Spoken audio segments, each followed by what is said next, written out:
Ghana Talks Radio in a mix. The best music in the world. The best. Best music. My favorite station. GTR News. We bring you local news, business news, international, sports, and entertainment news. Right here on GTR.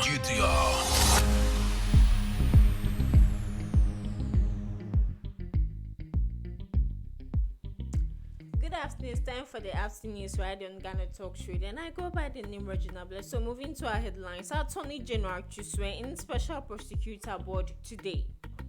Part of Kumasi Shoe Factory to be demolished following fire incident. This and more stories coming up.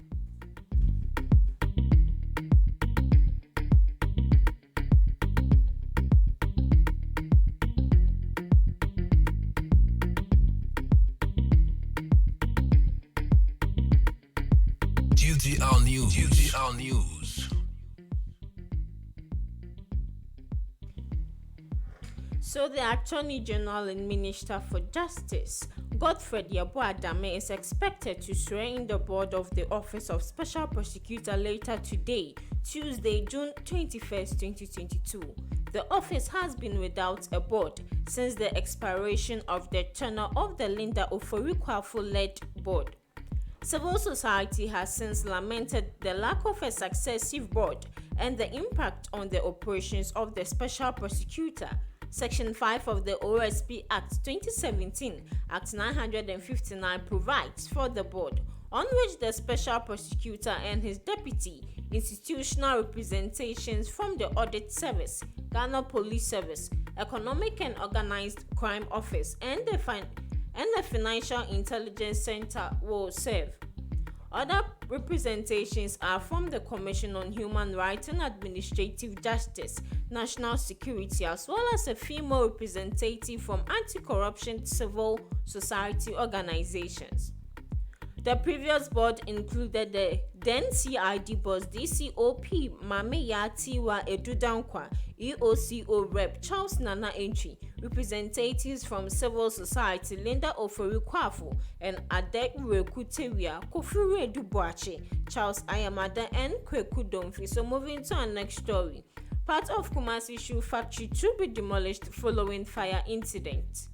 Engineers at the Asokwa Municipal Assembly in the Ashanti region have recommended the demolition of part of the building within the Kumasi Shoe Factory that has gutted by fire following a gas explosion on Friday.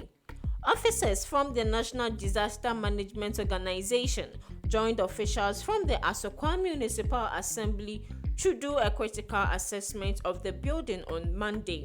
After assessing the building, Mercy Sagwa, who is with the Works Department at the Asokwa Municipal Assembly, noted that parts of the building should be demolished and removed and renovated in order not to put the lives of people at risk.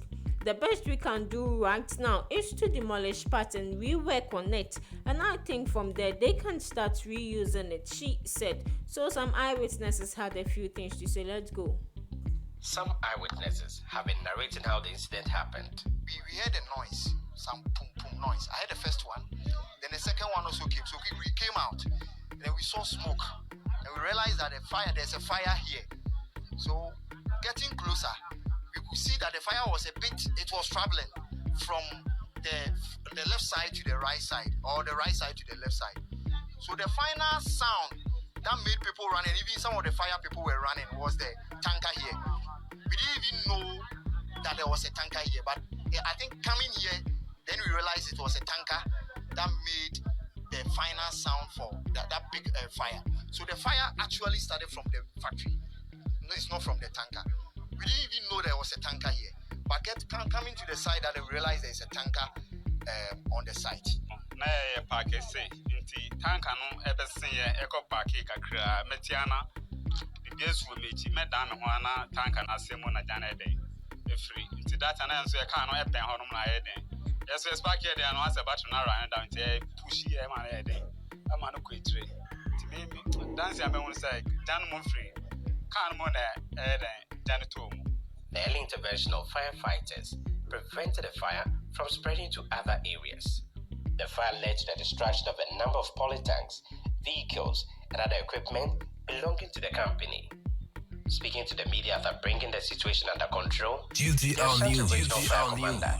ACFO1 Henry Jiwa stressed the need for all companies discharging gas at their workplaces to always involve officers of the Ghana National Fire Service. We were in the office around 10:56. We had a distress call that there is a fire outbreak over here. So we quickly have to mobilize our men to respond. They go here and they quickly inform us that there was a gas explosion for which they need assistance. So we were able to mobilize about 5 more fire attendants to manage the situation. And as you can see, the situation is under control. From our small investigation that we've done, they said there is this gas tanker who came to offload gas. In the process of doing that, there was a fire outbreak.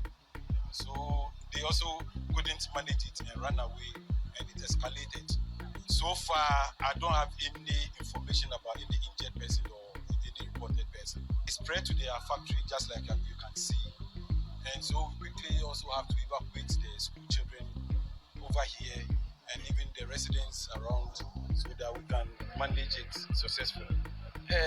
We've informed filling station and gas stations that anytime they want to discharge gas or fuel, they should inform us to come and do standby so that in case anything happens, we can quickly respond to it.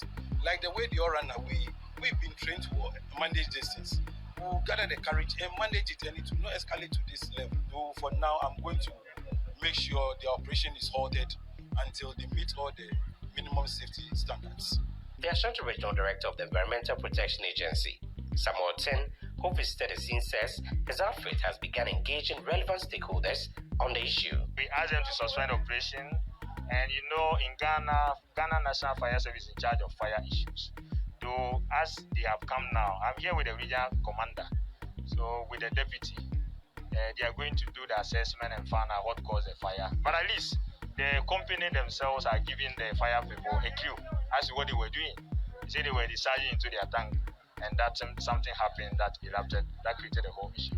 So now what they need to do is to suspend all the work that they are doing and do a very good report for us to be together with the fire and other even stakeholders, including even National Petroleum Authority. They are in charge of energy products. So they will all be involved. The district assembly.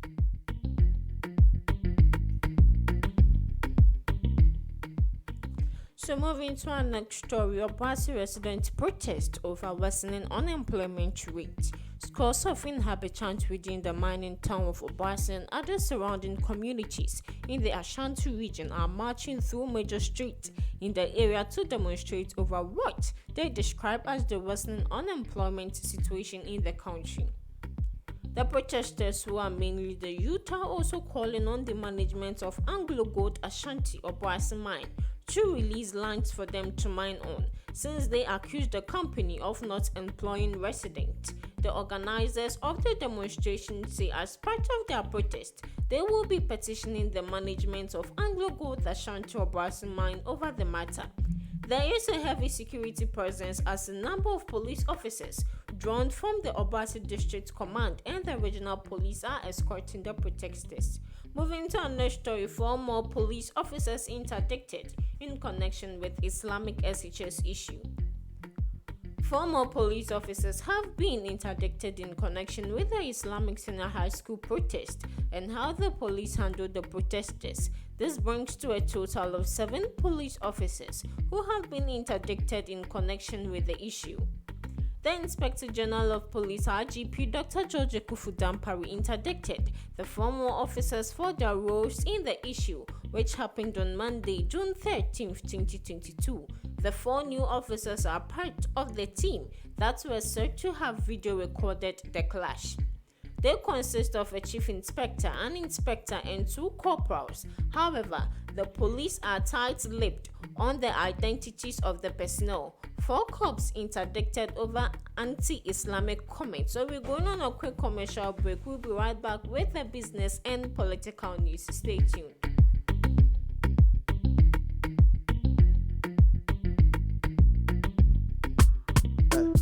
Welcome Welcome to Ghana Talks Radio. Join Ohima Chimude and DJ Cham on this week's segment. On Odumusum last week, the discussion on board was, is it the duty of the boyfriend to take off the girlfriend, and it was interactive. I don't know how oh, be sitting your mamma. But you should be there, mammy. Oh, weekends, where you are in fridge. Hey, it's a Mocassa money and Brana, and you would duty so bashing. And no, dear, me Bobby Bamba. Oh, Casaba Cabio. Join us this Thursday as we talk over, can a person fall in love with two persons at the same time? Live on Ghana Talks Radio. Join us live on Facebook and listen via our website www.ghanatalksradio.com or our app. Or you can call our studio line 020-254-4614. Ghana Talks Radio, giving the youth a voice. Hello Ghana, hello worldwide, I'm Mr. Level Bam. Now listen, every Tuesday and Friday, beyond the time it's going to carry bro. Our Ghana Talks Radio, 7 p.m. sharp. Now Tuesday, we're gonna talk about our culture, our history. My 20 things that about Kwasem. Now on the Friday, you bars on bars. You better rap, you better say no artists go join me in the studio. We're gonna discuss about music and business. Kourtney, or you singer, and now you rapper, you think say you get bars. You go fit spit fire. Now listen, make you join me with studios. Our Ghana Talks Radio, and yes, say then our day. Me say download the Ghana Talks Radio app, no, our Play Store, any App Store. No tune in, and say this is what you see. Baba live on Facebook, Kourtney, any Ghana Talks Radio page, and so now listen. I bet you fire 1 year, Kourtney, Wadding, Jajan.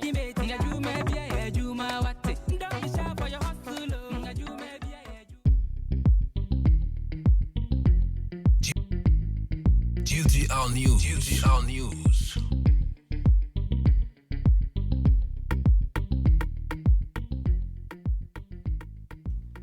Welcome back from the break. If you just joined our live on Ghana Talks Radio, and this is the afternoon. So moving to some business stories. Ghanaians can't bear 15% transport fare hike. GPRTU. The Ghana Private Road Transport Union has dismissed reports that it has increased transport fares by 15%, saying it will be too much for Ghanaians. The union said the consultant had been engaged to conduct a market survey into the prices of the components that went into the transport business and proposed a 15% increment, but that proposal had not been approved. In an interview with the Ghana news agency, Mr. Godfred Abubri, General Secretary GPRTU, said the union cannot implement the 15% increment proposal, as doing so could risk their business. He said the transport businesses had taken a nosedive since the last increment in fares last month, and that another higher increment could ground their business in the wake of the seeming economic hardship. Moving to our next business story, Boakye Agyarko says we should admit Ghanaian economy isn't in a good place. So former Energy Minister Boakye Agyarko says the new patriotic party must boldly acknowledge to Ghanaians the dire situation of the economy. According to him, that will be the first step forward addressing the challenges and putting the country back on track with economic progress. So Mr. Agyarko said the government must consciously sack citizens to brace themselves for tough economic times and take the necessary measures to restore fiscal discipline, adding that public financial management must be prioritized. The economy is not in a good place. That is the first admission we have to make boldly, and we have to put plans in place that call for a collective sacrifice. Let's share the pain. We are in a situation now where we have pledged so much, and now we are in dead times. We have to psych the nation for the difficulties ahead of us. We have to take our public financial management seriously and take our responsibilities as citizens also seriously. No one will come from anywhere to help us. We have to admit that we are living above our standards. Either we come down or double up to meet those standards, he added. So meanwhile, he has indicated his readiness to contest in the NPP's upcoming presidential primaries and says that he will turn down any appointment to serve in the Akufo-Addo government, since he is currently focused on his presidential ambition. So moving to some political stories. Pru West MP refunds extra salaries paid him to government. Member of Parliament for Pru West, Stephen Julalu, has returned to the state double salaries paid him after his tenure as a district chief executive. Stephen Jalula and two other members of Parliament have been accused of receiving double salaries as former CEO and DCEs, respectively, in addition to their current salaries as MPs. The memo said the total amount of 19,000 had been paid back to the government. Mr. Jalula confirmed that he had indeed returned the monies as stated in the memo. We thought we are doing a civic responsibility by voluntarily refunding these monies without anybody asking us to do it, because we think we are honorable members and we should not wait for anybody to prompt us. Moving to our next political story. I never received double salaries, Ngleshie Amanfro MP insists. The member of MP for Parliament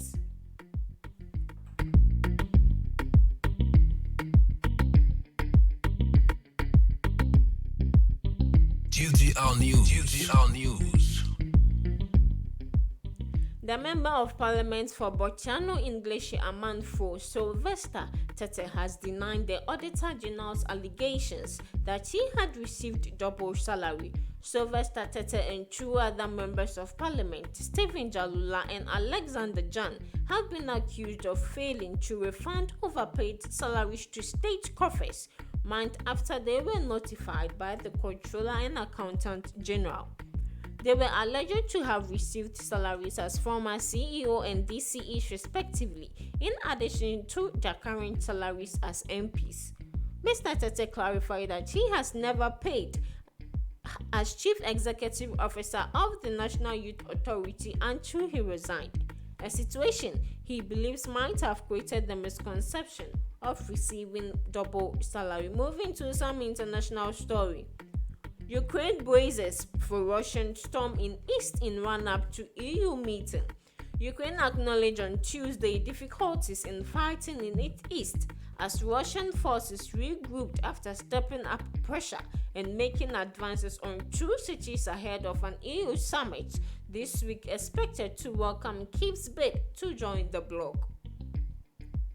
The governor of the Luhansk region, scene of the heaviest Russian onslaught in recent weeks, said Russian forces had launched a massive attack and gained some territory on Monday, though it was relatively quiet overnight. It's a claim before the storm, the governor Gaidai said. Ukrainian President Vladimir had predicted Russia would step up attacks ahead of the EU summit on Thursday and Friday. He was defiant in a late Monday address to the nation, though referring to difficult fighting in Luhansk for Severodonetsk and its sister city Lysychansk. Moving to our next international story, Saudi Crown Prince lands in Egypt on State of Regional Tour.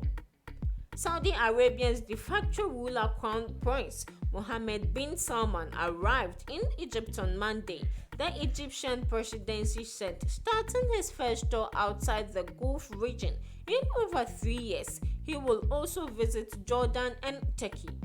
The prince trip comes ahead of next month's visit to the region by US President Joe Biden, who is expected to meet Arab leaders in Saudi Arabia after a visit to Israel, with the Ukraine conflict and regional security on the agenda. Prince Mohammed, known as MBS, will hold talks with the leaders of Egypt, Jordan and Turkey on strengthening bilateral cooperation and matters of joint interest, Saudi state news agency SPA said. Sources have said MPS and Egyptian President Abdel Fattah al-Sisi would discuss issues including the impact of the Ukraine war and alignment of the Saudi and Egyptian positions ahead of Biden's trip to the region in mid-July. Moving to some entertainment story, Kourtney Kardashian kids make sweet Father's Day cards for stepdad Travis Barker. Travis Barker received extra love this Father's Day. The Blink-182 drama who tied the knot with reality TV star Kourtney Kardashian, in an extravagant ceremony in Italy, celebrated Father's Day 2022 with his blended family cycle. So the musician fetched a tweet to his Instagram story on Monday and posted sweet pictures of Father's Day handwritten cards he received from his wife's Kourtney kids Penelope 9 and Rian 7, whom she shares with her ex-Scotch disc. "You are so nice and kind, Penelope wrote. You are the best drama ever. You make my mom happy." As for when he kept his message short and sweet. "Dear Travis, happy Father's Day," he included a drawing of two stick fingers who are seemingly Travis and Kourtney. So they're all the small things. Connor also received love from his kids, London, 18, and Alaba, 16, whom he shares with ex-Shana. So this is where we end the afternoon news right on Ghana Talk Show. I go by the name Regional. Stay tuned for the lunchtime reading. Get it big, get it here. Listen to all your live mixes, live radio programs, and live entertaining and news package programs right here from GTR, Ghana Talks Radio.